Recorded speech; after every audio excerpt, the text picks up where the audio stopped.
Hello, everyone, and welcome along to this week's Esports Studio with me, Ben Constanduros. VCO, a brand new company for this year, running some of the largest sim racing events across the world, and of course, also this Esports Studio. The idea of VCO is to combine real and virtual, and but this week we are sticking very much in the virtual world. A simulation of the Spa 24 hours happened last weekend, and we have not just one, not just two, but all of the winning team from VRS Coanda Simsport. Let's do it individually then. Firstly, Joni Bouteloup, who's kind of underneath me down there. Hello, Jeremy. And then we've got Matt Bakkum over in the corner. No, that way. Down there. Josh Robbage, who's you may have met already on our studio show, episode 1, Josh. Nice to have you along with us. And Joni Takanen down below me there. Awesome. Guys, have you had some sleep? I certainly have. Yeah, I had a very long sleep. I mean, it was done pretty early on in the morning, so I just slept really long after that. And Mack, just how much preparation goes into winning a 24-hour event like this? I think it kind of depends on the event. I think for this, maybe we had a little bit less than usual because a lot of us are also racing in the World Championship on iRacing from Porsche. So we kind of had a little less time. Normally, we would prepare maybe 2 weeks beforehand. But I think about now we started about 5-6 days out. And then we practice, say, 2 to 3 hours a day, I would say. Just driving on the track, and besides that, there goes whole lot more into it when it comes to strategy, testing other cars, seeing what's viable when it comes to tires and all that stuff. So I would say probably a good 15 hours per individual normally is what we would have. So when you decide that you're going to go and enter into one of these races, Joni, what's the first steps? Analyze, especially with the GT3 race, I guess you've got to analyze all the individual cars and work out which one's the best one to choose. Joni? Can you repeat the question? I only heard about half of it. I think I have some issues with my connection. I was asking, what's the process from the very beginning of when you enter a race like this? What's the first step that you have to do? Basically, make a baseline for the setup, see how it develops, and get a good feeling about the car, what it's doing, and what it needs to be done before the race. And how do you select the car, Joni? Because in a GT3 race, especially on iRacing, you've got plenty of different cars to choose from. And you guys don't, at the moment, have an association specifically with a manufacturer. Yeah. Well, we have this BOP thing, which is informed about a week before the race. We can do testing before that. But once we get the BOP, we can really start pushing it into different manufacturers, which will be suiting our driving styles the best. And Jeremy, you chose obviously the McLaren. There was only 4 McLarens in that top split. Was that a unanimous decision? How much discussion goes into which car you want to use? Anonymous, I guess, maybe in the end, but I think we still had doubts though a couple of days before the race. Because the thing is, in parallel to the race on a Saturday, there is the iRacing official series, which is called the VRS GT Sprint Series, which was running at Spa as well. So it was actually a good way for us to also just look at what was happening, and we saw a lot of BMWs in there. So we were a bit doubting about the choice, even though I did a race early in the week and with the McLaren, and it went actually pretty smoothly. So, personally, I was confident that the McLaren was a good choice, also because I drive it through VRS because I have to prepare the data packs for it. So I felt it was a good choice and I was hoping for it. But, in the end, you never know until the actual race, because maybe in our testing we did not explore everything about each car, because also we didn't have a lot of time. So there's always this little bit of surprise, but yeah, I think in the end it paid, so quite happy about it. So, Josh, what was the reasoning behind choosing the McLaren? Was it all down to that kind of extra efficiency in the strategy and the fuel? Yeah, I think that was probably the main aspect of it anyway. I think always, at least for us, usually in endurance races, we're always trying to push the limits of strategy, and often, I mean, most of the time we're at least at the head of the train in terms of fuel saving. Not every team always does that. So I think that was probably one focus. Also, its long run speed. It was quite strong. It wasn't so quick on the short run. I think the Ferrari and the Audi certainly in the opening parts of the stints was stronger.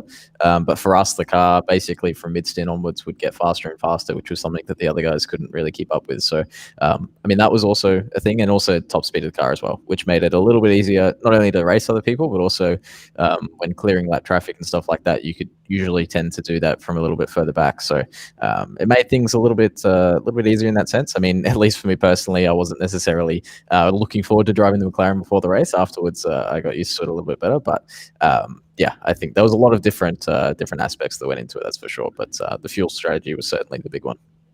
And presumably also very important for you, just quickly to touch on the pole position to get that clear air first lap. Yeah, I mean, that definitely helped. I think in the 24-hour race, so the main thing that I was looking for with pole was just to make sure that we were out of the mess.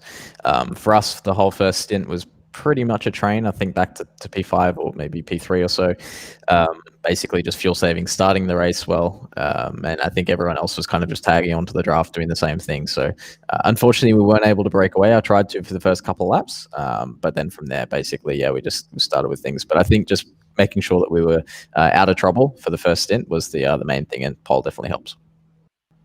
And Mack, do you feel like it was imperative to have a car with that strategy advantage, with that fuel advantage? Because ultimately, without that, you were still incredibly fast. Yeah, I think all cars were pretty reasonable when it comes to when it comes to performance and just lap time balance. But for me, I would always look to get something that another car can't do. So going the extra lap in the McLaren is something no other car could really do, unless you have to save real big amounts, but then you're going to slow down way too much. So for me, that would always get my preference when it comes to an endurance race, because there's been so many races already where we've won a race because we were just fuel saving, for example, and other teams weren't. And this is basically one lap saved for almost nothing. I mean, maybe we dropped a little bit of pace in the start, but I feel like that fuel would always make itself up over the course of such a long race. Yeah, I think pretty much you effectively led from lights to flag, even if with the strategy you kind of fell back and ebbed and flowed. You were all...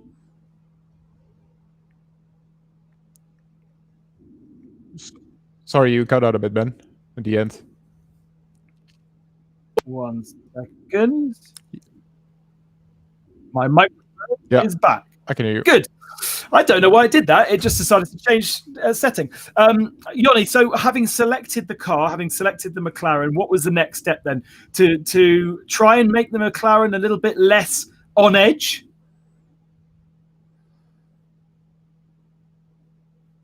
Joni? Nah. Sorry, my connection is really bad. Yeah, it's like stuttering. So the question was what we did to our car to make it little more drivable. Yes. Yeah, basically, because the McLaren is known for being a bit on the edge, isn't it? Yeah, it is. Well, we first started just testing things that makes it like understeering quite a lot. And when we got into that, then we just added things to make it rotate, so it would be consistently not on the edge at the whole stint, maybe 2 stints for tire wise, and that is what we got in the end. Now, my stints in commentary, I didn't see this, but at some point in the middle of the night, somebody had it at half spin. Was that correct? Was that Jeremy? I was the one that lost control once, and I did. Mack was one too. And what happened exactly? There was a lap in traffic that was more slower than I was. It came on the brakes, set up the car, and it was a spin. Luckily, I didn't hit anyone and was able to continue. Only 10-second loss there. Mack, what was your excuse? I have no excuse. I just a mistake. I mean, I guess I could make an excuse. I was really tired, but everyone really was right, and I was the only one doing it. So really bad excuse. It just, lack of concentration for a short moment, and you're on the curb and you spin there. So yeah, luckily it didn't cost us too much, but just a silly mistake. So Jeremy, how do you once you've got the setup sorted, you've chosen the car, how do you then decide who's going to drive when? How do you sort the strategy out? That's a good question. I think it's a question of balance. So, I mean, the first thing is checking the availability for everyone, because maybe someone cannot drive during a certain time or has to go at a certain time. So, I guess this is the first step.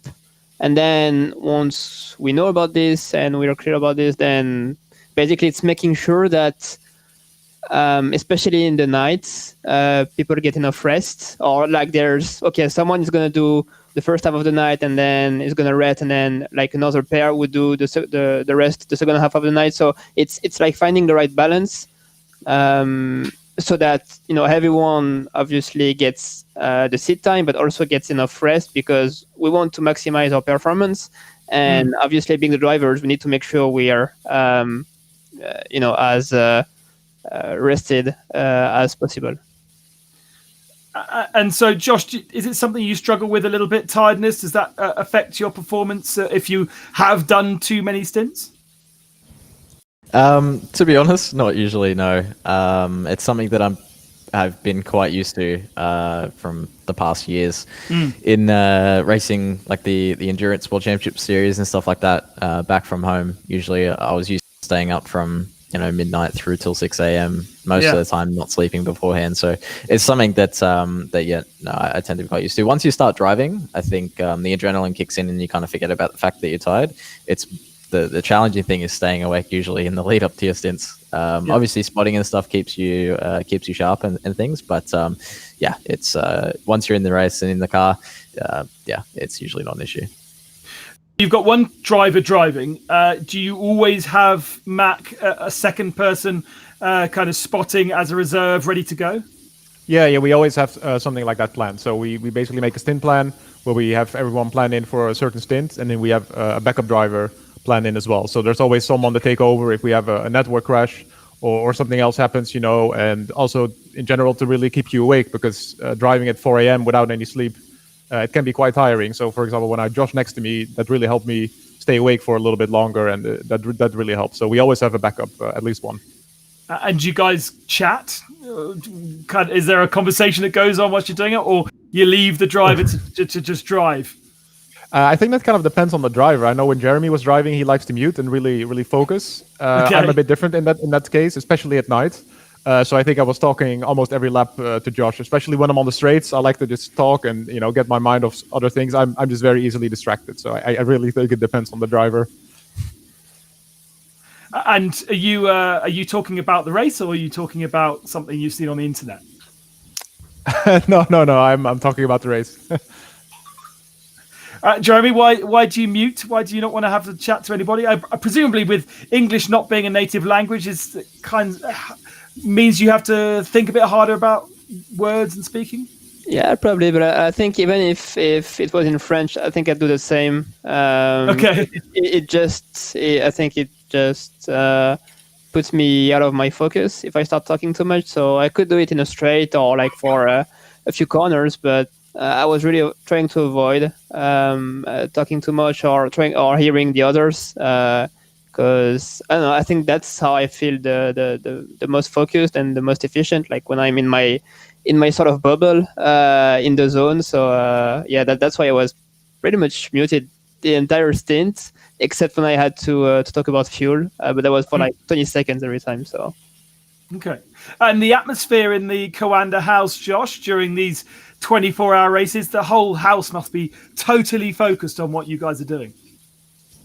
Yeah, exactly. I mean, obviously, we also had Dave here racing in the other car as well. So all of us were all focused on the race, Philip on the strategy, us on driving and keeping ourselves sharp. But yeah, I mean, I guess similarly to how it was in the virtual Le Mans 24, we were all like pretty much everyone here. The whole reason we're here is to do this and to race. And yeah, we're always have our focus 110% on what we're doing after the race.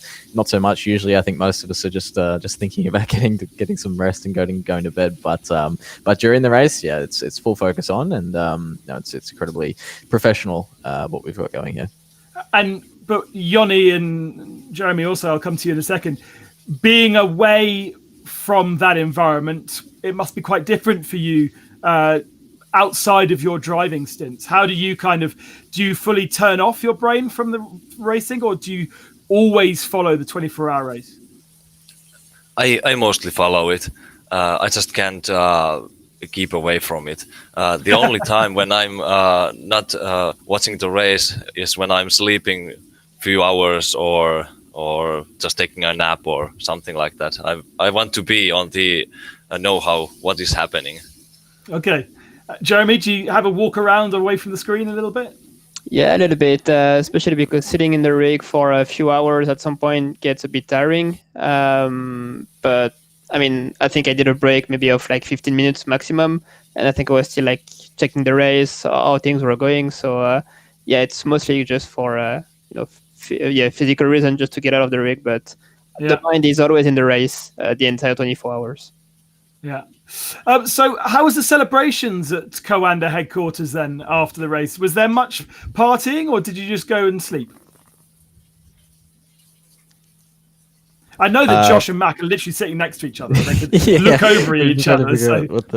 No, it was quite casual. I think we just had a barbecue and wound down a little bit, and then after that, basically, it was just either for some of us chilling. I think maybe Dave did some practice or whatever, but for Porsche coming up. But yeah, I know, right? Crazy. No, I was just staring at my bed, just thinking about going to sleep. I didn't get too much rest in the night, so. Yeah, but no, it was quite tame, quite casual. No beers, Mac. No champagne. I think we had a little bit of wine during dinner, but nothing really too crazy. Oh, that's very civilized. Gosh, that must be influenced from Jeremy. The French always having a nice glass of red. It was a French wine. Yeah. Oh, well done. You're proud of your boys, Jeremy. Yeah, indeed. Good job. So. Obviously, the focus in terms of for you guys is this the World Championship, but in terms of VCO events, there is still the Grand Slam. There is still one more at Petit Le Mans, and there's plenty more endurance racing in between. So, just the next day, today, mind on the new project and new things, Josh. Yeah, pretty much. There's only so much time in a week, so we kind of always have to get back to things straight away. As much as you might like to have a rest day and want to kind of just reset a little bit, in the schedules that we're in, how busy things are at the moment, we're always have to get back onto it. I think obviously Petit Le Mans is something that we will be looking to do again. Obviously, I mean, I guess it depends on timing and things with other stuff, but yeah, I mean, it would be. I've never taken part in that event personally myself, so it would be cool to drive that one. I'm sure it's a different experience with GTEs against the prototypes. Multi-class racing at Road Atlanta isn't necessarily something that I would expect would be very easy. So no, it would be a nice challenge, but yeah, for us we're always doing something, and the focus always goes from one thing to another. You never really get to have too much of a rest. And so, Mac, do you prefer the multi-class racing element of different endurance races over the Spa-24, where honestly, the thing we were saying in commentary was that the GT3 race at Spa 24 hours has so many different classes because of the talent of the drivers. But for you guys, you've just got 50 odd very, very, very, very, very fast GT3 cars. So you don't get that traffic that you might expect in multi-class racing. Which is your preference, Matt? Yeah, I think I always like multi-class, especially if you're in the fastest class. I always really enjoy working my way around traffic. It just adds such a real yeah, just a real cool element for me during the races. And even when we did the virtual 24 hours of Le Mans R Factor, when we were obviously in the slower class, it was still really cool.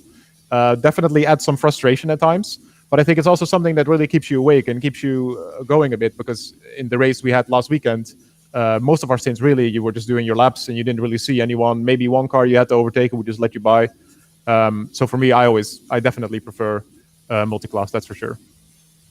Jeremy, sprint racing, endurance racing, what are your preferences?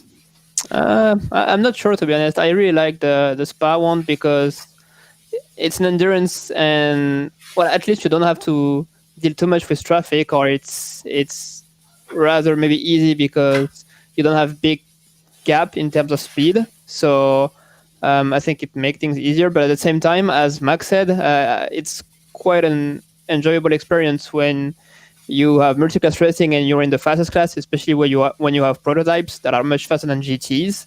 Yeah. So yeah, I'm not sure Road Atlanta is the perfect track for that. But I'd say I enjoy both of this type of endurance racing, and yeah, I think that's something that all of us enjoy to take part in. Now, Joni, I asked this of many of my guests on this studio show. Do you have any kind of guilty pleasure racing things that you like to do just for fun?